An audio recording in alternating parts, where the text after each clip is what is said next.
So Sundar Singh's mother died when he was 14, and at the age of 15, he was feeling quite hopeless and violent and despair. And the day before, the 16th of December, he even burnt a Bible, and he used to really make fun of Christians because at that time the nationalist movement was starting. Okay, and actually in later years, Sundar Singh became a friend of Mahatma Gandhi.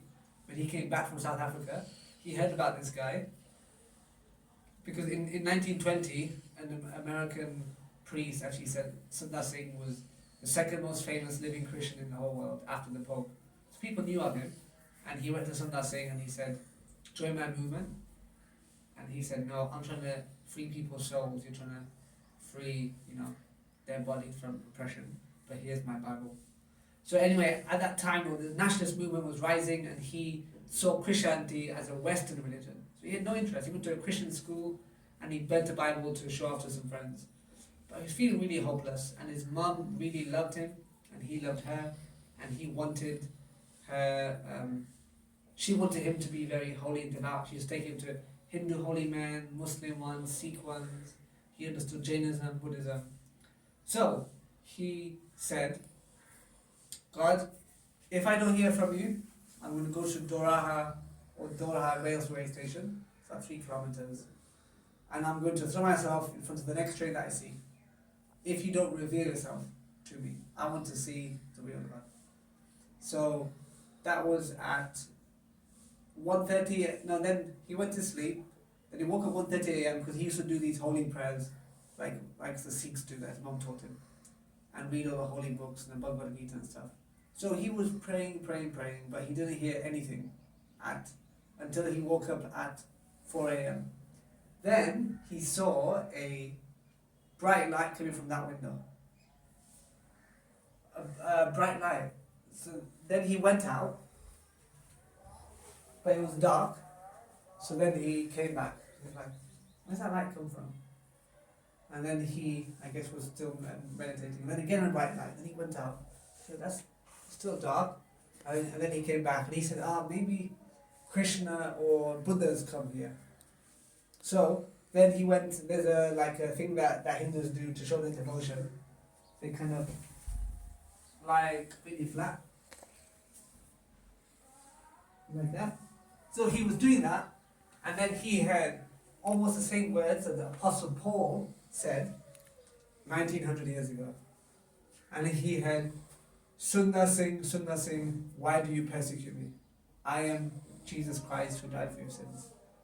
So at that point he knew that he had a vision from Jesus, and he decided to give his life to Christ and live in devotion. So he ran down, told his father, ran down the stairs. His father was like, "It's 6 a.m. You burnt a Bible 2 days ago. You need to believe that you now believe in Jesus. You've got a nightmare, go away." But no, he was convinced and started becoming very passionate about Christianity. His family actually tried to poison him multiple times, and he had to run away, because if not, then he would have died. And he became a saddhu. So that's the window. That's where the light on the wall was. That's a picture of him as well. Yeah. And that's the kind of thing he used to wear. So saffron is a holy colour. This is just a replica, because it would have been over 100 years old if it was the original. But he chose to live like a sadhu because he practiced Christianity in an Indian context. Because at that time, and even now, to become a Christian meant to become Western. We even met Christians now who try to worship God with Indian instruments, with Indian songs, Indian singing, that they kind of do in other religions, and people don't like it. Same as in his time. And he even went to seminary theology school in Lahore, but he left after 2 years because he found it too constricting and so much theology but not really praising God. So he said he wanted to serve God, and one day he was wearing a robe like this, and he used to meditate for 6 hours a day from 3 a.m. to 9 a.m. And then he felt God tell him, "Go in your pocket and tell me how much money you have. And he said, Lord, I have no money. Then he heard again, go in your pocket, see how much money you have.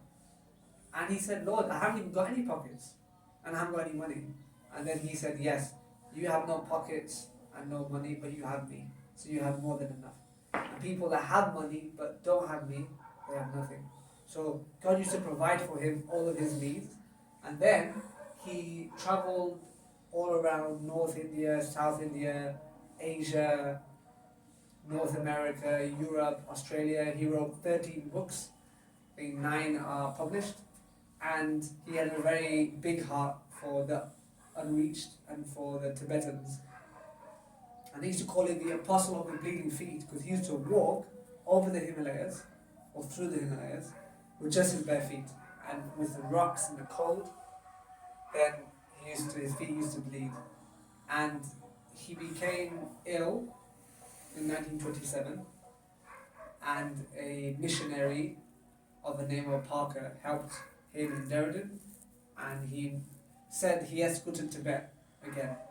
And the guy asked him, when are you going to come back? And he said, the Lord told me I need to go, but not when I'm going to return.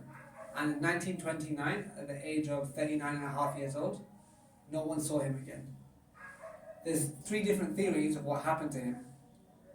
The normal, I guess more rational theory that normal secular biographies would follow is that he died on his way to the Himalayas, and his body was buried and decomposed without anyone seeing. Another theory is that some Tibetans said that they saw him go to heaven, almost like Enoch or Elijah style. And the third theory is that God has taken him somewhere and protected him in the Himalayas for him to intercede for the nations until the second coming of Christ, where he'll return with Jesus. So those are the 3 theories. They haven't found his body.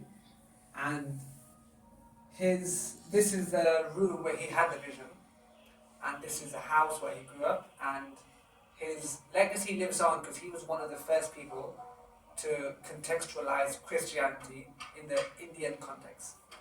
And like I said, even now it's a challenge. So that's how important it was. And he preached and went throughout the whole world, sharing ideas, and the fact he lived a simple life. I guess you can think of him like the Christian version of Mahatma Gandhi. Mahatma Gandhi was the independence of India version of Sundar Singh, you could even say. And he chose not to join the freedom movement and focus on spiritual things.